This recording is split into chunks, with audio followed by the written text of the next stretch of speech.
Hi, I'm Sarah Skwire with Liberty Fund and the Online Library of Liberty, and I am here today with Garth Bond, Associate Professor of English at Lawrence University, and with Steve Pincus, the Thomas E. Donnelly Professor of British History and the College at the University of Chicago.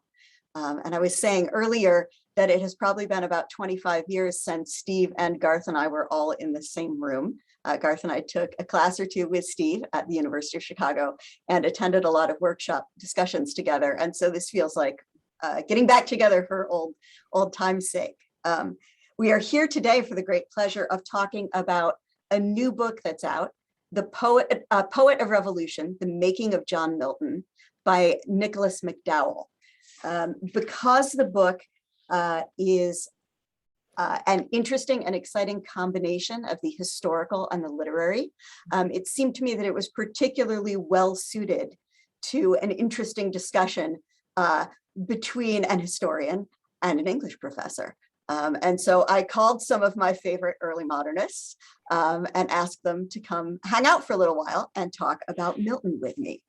I was intrigued by McDowell's book from the beginning when I realized that we were not even going to get to Paradise Lost by the end of the book. I think that certainly for me, when I came to Milton first as an undergraduate, the only Milton I knew was the occasional sonnet and Paradise Lost. I had no idea of that there was anything else that he was known for. And so to have a 400-page book about Milton that doesn't even get us up to Paradise Lost, I think would be surprising for a lot of people. The other thing that was fascinating to me about this book, though it is called The Poet of Revolution, and though we think of Milton as being sort of this radical revolutionary, McDowell spends most of the book taking apart our assumptions about Milton as this sort of big booster of liberty and fan of revolutions and this radical. And I was fascinated by that and extremely interested in that approach to Milton. And so I'm not really going to ask a lot of questions to get us started because I'm much more interested in what you guys have to say. But I did think that for folks who haven't read the book, I would start with two lines from McDowell's very interesting introduction. The first of those lines is when he defines his project and says, "This is a book then about the formation of the mind that would go on to create Paradise Lost, but would first justify the killing of a king." And I thought that was a really nice outline of what he's trying to do. And then second, at the very end of his discussion, he mentions Dr. Johnson, who wrote the first real English dictionary. And Dr. Johnson was apparently not a very big Milton fan, apparently. And McDowell writes, for Dr. Johnson, the appalling thing about Milton was the political consequence of his character. And then he quotes Johnson as saying, he felt not so much the love of liberty as a repugnance to authority. And then says the chapters which follow tell a different story. So we could begin by asking, what does your Milton look like? Does your Milton look like McDowell's Milton? Does it look like Johnson's Milton? Does he look like something else? Right? What are we to make of this guy who writes Paradise Lost and justifies the killing of the king? I hand it over to you. Can I just start by adding on to your opening, Sarah? Please. Not only in 400 pages do we not get to the thing that Milton is most famous to us for, we don't even get to the thing that first made him famous or infamous amongst his peers. It ends before the most important of his polemical political writings. And so it really is. And it's a long trip through the early formation of a So mind. for folks who didn't take a whole bunch of classes on Right. in grad school, do you want to tell them what that most important polemical writing is? Yeah, sure. Milton first becomes famous for arguing in favor of effectively no-fault divorce. and goes on to write then some even more infamous political tracts, as McDowell suggests, justifying the killing of a king. But this book ends right before Milton writes that first tract on divorce. Well, I must say, Sarah, I too sort of found the whole strategy a bit puzzling, because the whole thrust of the argument is the reason why we should not think of Milton, as many scholars have, as a lifelong radical, is precisely because, in his view, there were no radicals in England before 1633, and there could not be, and it was a sort of jolly, happy place where everybody was extremely moderate. And what that, if that's right, if he's right about that, then you would expect there to be much more of an analysis in the book about, okay, why do we get the Milton of Paradise Lost? Why do we get the Milton of the divorce tracts, of tenure and kings and magistrates, of the two eloquent defenses of republicanism, the first and second defense of the people of England? And we don't get that story in this book. All of the action for that happens after the book ends. So that is puzzling. And I was left, the question that I was left with was, if he's right about the first 400 pages, if he's right about the claim in the first 400 pages, then one would want to read the second book first to figure out why we should care about Milton. Yeah, it was one of the things that was interesting to me about this, and the note that I have in the,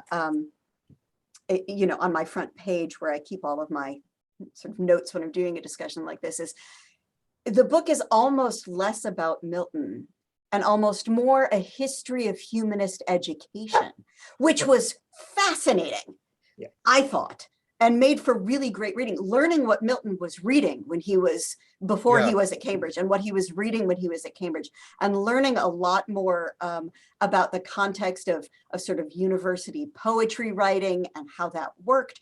That was all incredibly interesting to me. But again, I wasn't expecting it, but it was. No, it was, and it was very interesting along those lines. But in many ways, it also goes against trying to explaining why Milton became Milton. That is to say, what we're told about his humanist education is how conventional it was. And obviously the Milton that we're interested in is anything but conventional. That is to say, it's precisely because he wrote a great epic poem, precisely because he wrote tracts which became the scandal of all Europe, that made him interesting. And so there's a sense in which that all of that learning, very interesting though it is, in many ways goes against explaining why Milton is interesting. That is to say, what that tells us, and there's a sense, I was struck by, I don't know whether Garth and Sarah, you were struck by this. There are two chapters in the book where there's close readings of a poem. It's really close, and the two chapters focus on Lycidas. It struck me as slightly odd, right? One way of reading the argument of the book, which I found, really intriguing as laid out, is the way to explain Milton's extraordinary career is not by looking at this history of radicalism, the way, the great scholar Barbara Lewalski and, many others, right? That's the story in Christopher Hill's Milton. Mm-hmm. It's the story in Sharon Achenstein's Milton and Revolution. It's the story in David Norbrook's work. That story is wrong. The real story, the way to explain his radical achievements is not by his political or religious radicalism, but by his lifelong commitment to be an epic poet, right? So that's interesting. That's a very interesting claim. But what we're told in the first 300 pages or so is that commitment to become an epic poet comes out of incredibly conventional reading, incredibly conventional education. So did everybody in early modern Europe strive to be an epic poet? Maybe, I mean, everybody who had a humanist education, maybe so. But if that's true, then what we need to explain is why did Milton achieve that goal, which so many had and others failed in? So there's Right. still kind of an explanatory lacuna here. Yeah. What do you think, Garth? Do you think that Steve's right, that we're missing kind of the secret rocket sauce that produces a Milton? Or I mean, I guess I think that Steve's points are very well taken about the book, and to me they connect to the genre of intellectual biography, because having read some of the other intellectual biographies that McDowell actually points to as models for his work, this is always the problem. You take a radical figure like Christopher Marlowe, and then you show how he read everything, the same things that everyone else did. And at the end you think, well, so why, why was everybody so excited when he suddenly started writing these plays? I will say that I thought that McDowell's advantage in that regard is that Milton himself wrote a lot, or at least a lot that we have, right? And so for me, so maybe I should also say this may be a guild issue. As the English professor, maybe I'm inclined to really like a story where someone's deep commitment to their literary goals and principles leads them to a radical politics. But I thought that McDowell did a fairly good job of trying to identify what it was in that sort of very standard reading that he was doing that he really latched onto, and that maybe shaped his views differently. I mean, maybe the thing to say is that McDowell was able to convince me that there were certain elements of that conventional learning, and the two that I would point to are the sort of classical demonic with an A, right? DAEMON. This classical demonic theory, and then concerns about the impact of censorship, particularly religious censorship and episcopal censorship, in previous historical moments. And for me, I could see how latching onto those two ideas could help give me create a sense of how Milton's extraordinary views could emerge out of that conventional training.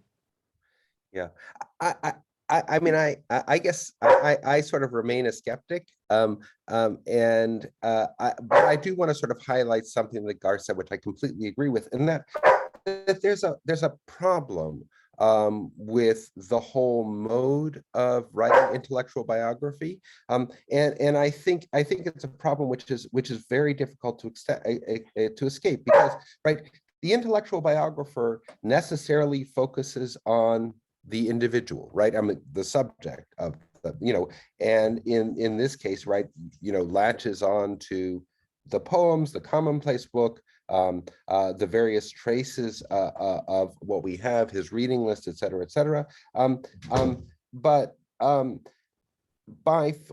then the biographer has to answer the question, what makes her subject special and worthy of study, and therefore tries to focus on the unique and special. But the problem is that to do that requires studying groups, right? I mean, that is to say the groups, and there is no study of groups here, right? I mean, the study of the groups is all relying on secondary sources, right? And it's relying on a particular historiography.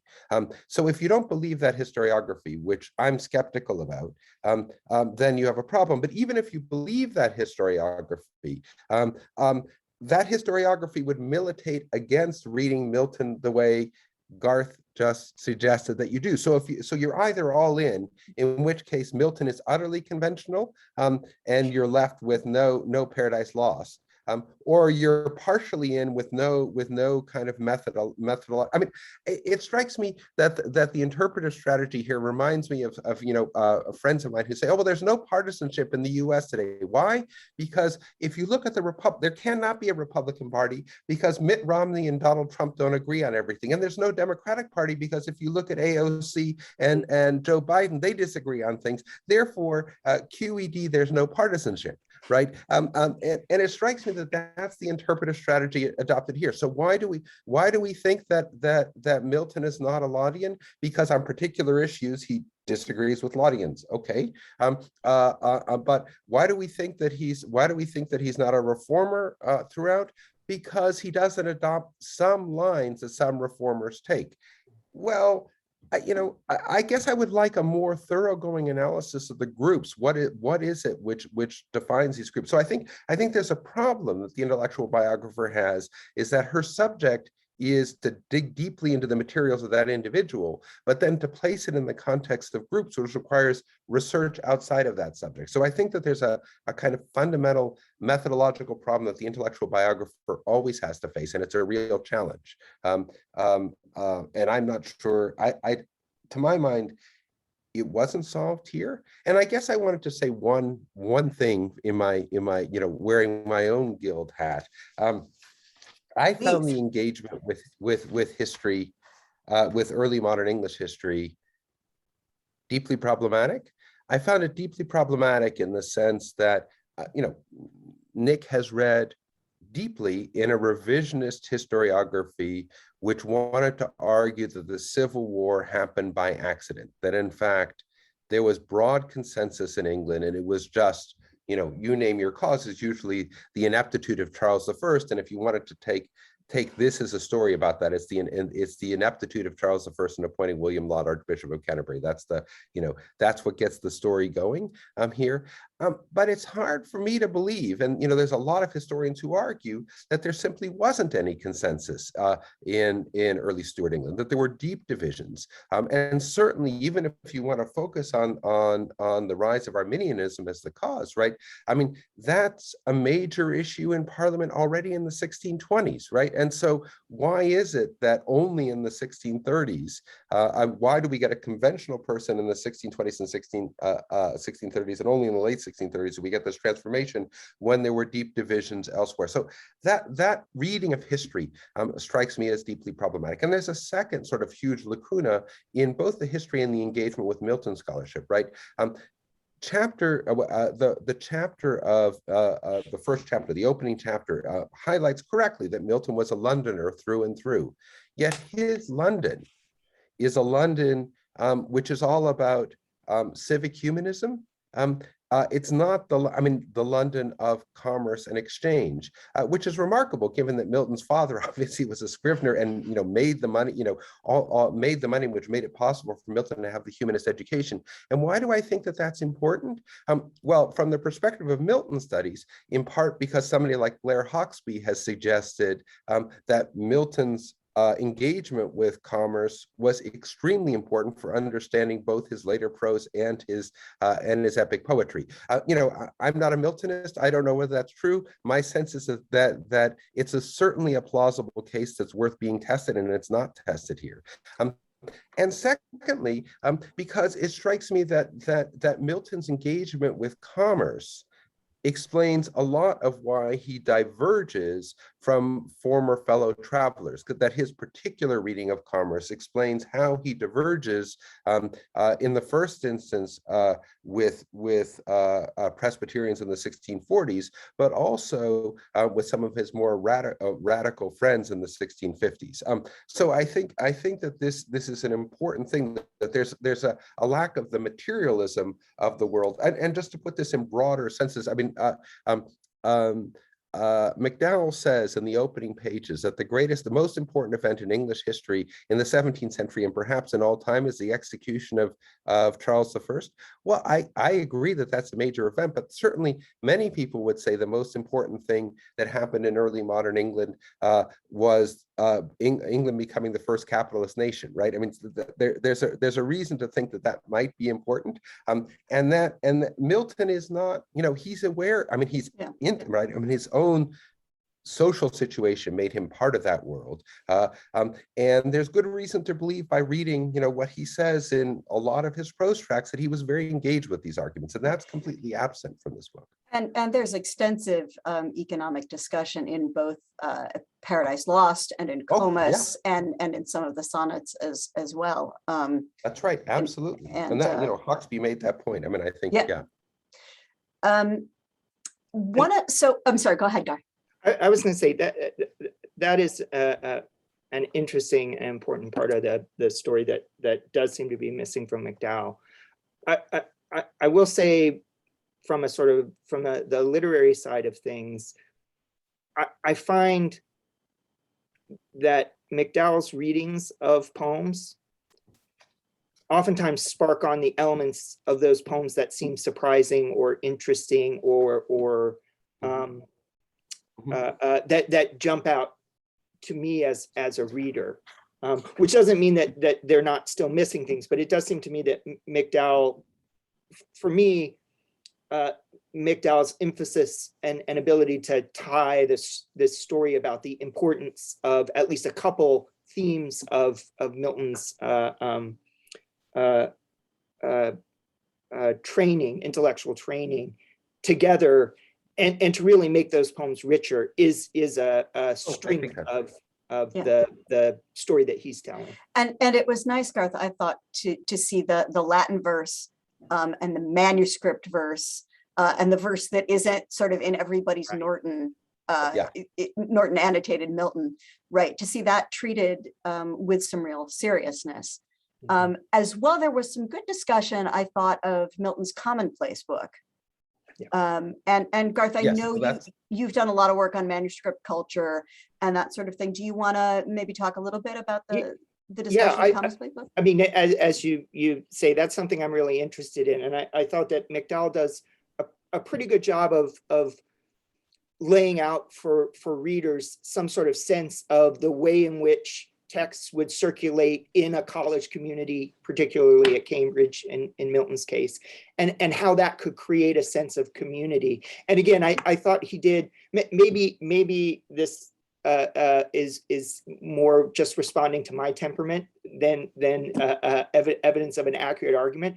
But there are a number of places, and this is one where I think McDowell does a good job of trying to suggest, well, maybe it's not one thing or the other. So his ability to, his presenting other poems that appeared in manuscript circulation in the same social networks that Milton was writing and reading in, does provide a really helpful comparison for thinking about, okay, well, is this imagery Laudian in this poem, or is it just imagery that a lot of people at Cambridge, regardless of their political views, were invoking? And so I thought that sort of work on the way in which those networks of circulation can shape and frame readings of poems was really helpful. I'll also say that I wasn't aware of some of the masks that were in circulation that Milton was pretty clearly responding to. And so personally, that was just interesting and helpful to me as a reader. Yeah. Can I add, I share with Garth, I thought the most subtle and convincing part of the books, ironically, were the critiques of the Corns, Caroline Milton view, which was kind of surprising because so much of the thrust of the book is critiquing the radical Milton. But I actually thought his contextual readings of precisely the kind of Cambridge poetry selection and how conventional and not Laudian the imagery was, I found that really, really well done and extremely persuasive. So no, I share that, and I also, there are a lot of virtues of the book, not least of which is that it's very well written. Yes. But and I frequently got the sense, and I share this with Garth, I got the sense that McDowell has a very good nose for the interesting and surprising, but he doesn't always cash it out with good explanations. And I'll give you one sense of this. I was really excited that, here's a biography which spends a certain amount of time on his continental trip, right? And it looks like, if you read the table of contents, that there's going to be a whole part devoted to it, but in fact it's one chapter. But that one chapter is quite interesting, and it raises some interesting points, but then it's at the end disappointing, and let me explain why. So what McDowell sets himself, one of the questions he says is, well, why does Milton go abroad, right? I mean, why does he go abroad? And the explanations are twofold. He goes abroad first because of his, humanist education, right? Which is what you would expect him to say, right? Right. And the second reason is because he's escaping turmoil at home. Now, let me tell you what the problems with those two things are. One is that he goes to both France and Italy, and there's not a lot of discussion about France in the text. So, why does he spend time in France? What's going on here? The second thing is the escaping turmoil at home. There was this, major conflict going on the continent called the 30 Years' War. There was, if anything, more turmoil in Europe in the 1630s. And that becomes really important for me, because I think that there's a sense in which the European context is always missing from this book. What the European context that McDowell provides is his reading in European sources about the European past, and that he does extremely well, right? I mean, we learn a lot about his engagement with Tuanis, for example, throughout the book. What we don't learn about is his engagement with the European present. And why is that so important? Because his explanation for Milton's radicalization is his engagement with contemporary events. So in England, right? So the question is, and given that he writes the first and second defense for European audiences, he's obviously very engaged with the European present. So I wanted to know more about how the European present was shaping him. And the fact that he goes to the continent in the middle of the 30 Years' War surely indicates something more than just trying to escape England. I absolutely believe it has something to do with, his engagement with humanism. That argument I found utterly persuasive, but I wanted to know more about why then, and how that sort of shaped his views about these sort of major questions about tyranny, for example. Yeah, I kept sort of waiting for the inflection point in the book, right? Because he kept saying, not radical yet, not radical yet, Yes. not yet. And I kept waiting for him to go, boom, now. And we never hit the now. And there's this odd little moment on 359 when he's discussing the Commonplace book and the reading that Milton's doing after his return from his trip abroad. And he says, Milton became a Republican when others did not. And it is remarkable how well prepared the notes that he took from this reading made him to defend the regicide in the tenure of kings and magistrates. And I thought, wait, do we have things in the wrong order here? Should we think about the reading that Milton's doing at this point as an intentional preparation for beginning really radical thinking? Should we be thinking of it as a natural outgrowth of the seeds of radical thinking that may have been accumulating quietly since Cambridge and later? Or should we really be surprised that, oh my gosh, when he sits down to write Tenure of Kings and Magistrates, he just happens to have read all the useful stuff? Well, it was funny, Sarah. I circled exactly the passage that you highlighted. This is enormously gratifying to me, Steve. and I was really struck because at the same point that he giveth, he taketh away, right? He says, oh, he's read all this stuff. This makes it possible for him to write, the Tenure of Kings and Magistrates in 2 weeks. But then he says, but his reading in preparation for this is just like William Drake's reading, who comes to opposite conclusions. So on the one hand, you're sort of told, well, this couldn't have been the spur, right? His reading couldn't have been the spur, because if it was the spur, then Drake should have come to similar conclusions, but he doesn't. And secondly, you're sort of wondering, okay, then exactly, you're back to the question that you begin with: when and why does he become more radical, right? And the answer is not before 1642. I mean, so it's not before 1633, certainly. I mean, he says that over and over again, but maybe it's not before 1642 because he's still looking a lot like William Drake. You know, I was really puzzled. I mean, that was I was expecting some fireworks after that sentence, right? Yeah. And there's no explanatory fireworks. In fact, we can't find the explanation here. And it's funny that we circled. I mean, it's exactly that same passage. I was sort of really excited when I got to that. I circled it and said, okay, here's the here's going to be the turning point of the argument. And it leaves us with a really interesting question, right? And it leaves us with a question that's not just a question about Milton. It's a question about, I think, doing history. It's a question about studying great literary figures, but it's also a question about being a human, right? Which is a nice kind of question to think about when you're talking about someone like Milton, right? The great humanist scholar and poet and historical figure, right?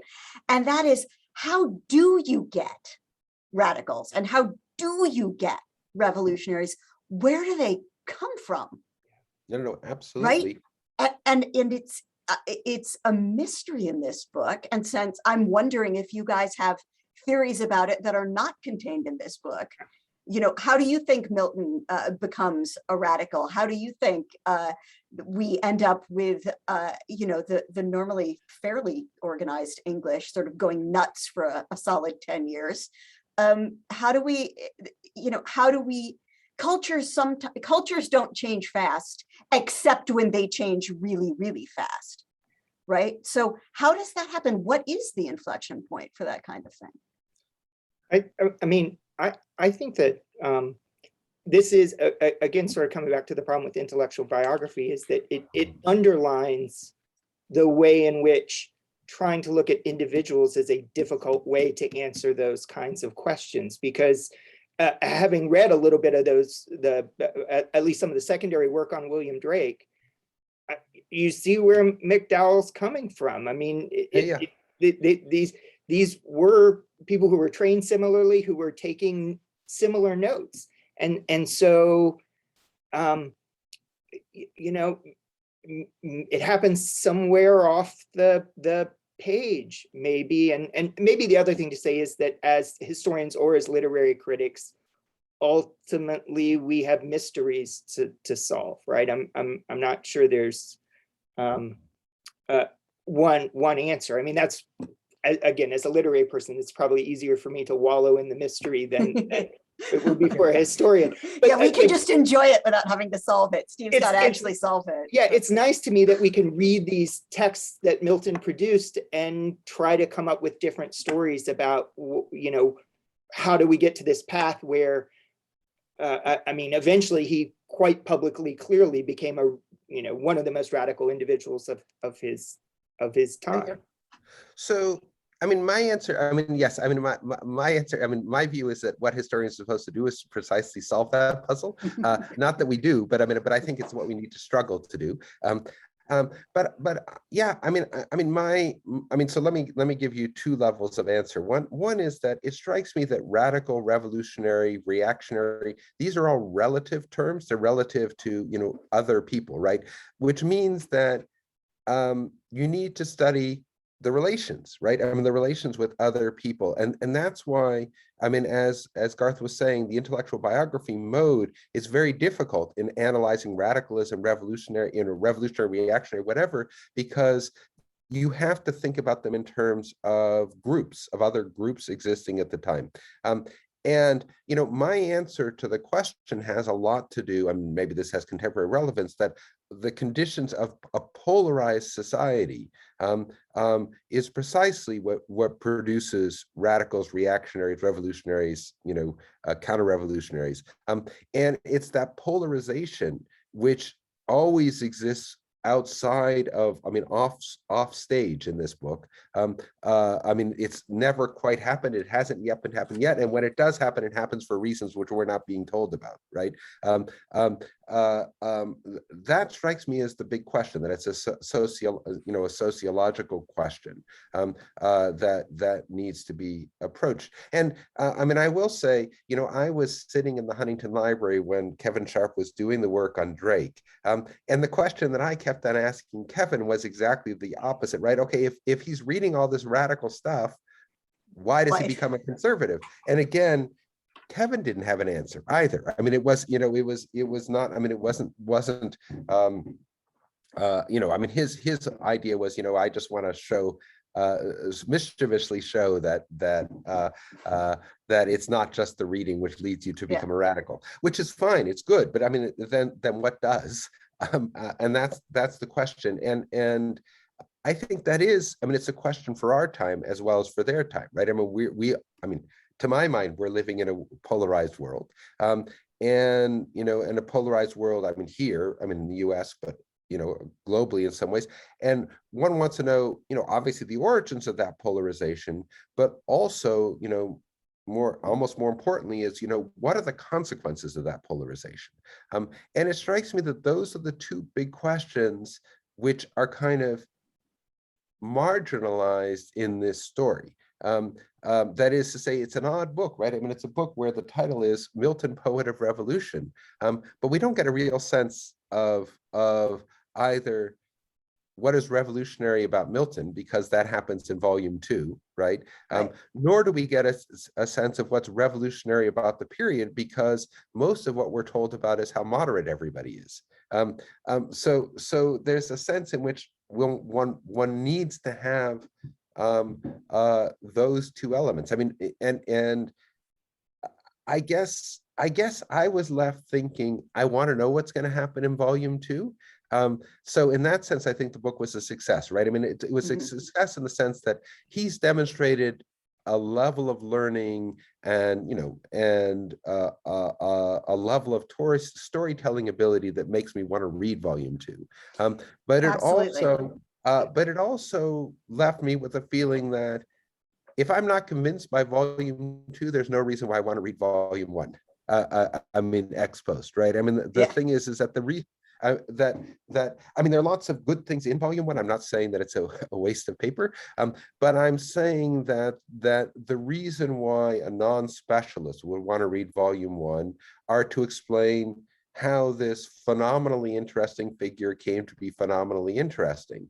And that's only going to be cashed out in volume 2. We don't have that story yet in volume 1. I think your criticism is interesting in part because one of the things that I think McDowell believes he's doing or is trying to do is, well, he juxtaposes himself with Campbell and Corns, who he says have no answer for why Milton became a radical. And so, McDowell thinks he's giving us an answer at least. And for me, I think that maybe part of the issue is that his answer is going to be a sort of personal one, specific to Milton. And again, for me, I found his account of some of the fears that Milton seemed to have and that we can trace through his writing as a persuasive or compelling account, at least of those fears, and of how those fears, here particularly, it's the sort of fears of some sort of religious and particularly an Episcopal censorship leading to a dark ages, leaving to one side, if that's a fair description of the medieval period. But that story resonated with me in terms of the sort of the readings of the poetry and of Milton's prose to the extent that I've read it. I will say one other thing that I think is interesting about the book is that it gives us an account other than just Milton's egotism for why, in the middle of texts about something altogether different, he tells these relatively long stories about himself and his desire to write the epic poem that he's not going to write for, another, I'm making up numbers now, 20 years roughly. Yeah, that's incredibly useful because I remember always feeling like that was very strange. And humanizes and contextualizes those moments importantly. Now, I could joyously spend the rest of my afternoon talking about Milton and this book with both of you, because it is so much fun and it is such a treat to be with both of you again. It's really delightful, but I don't think we can impose on the listeners for that long.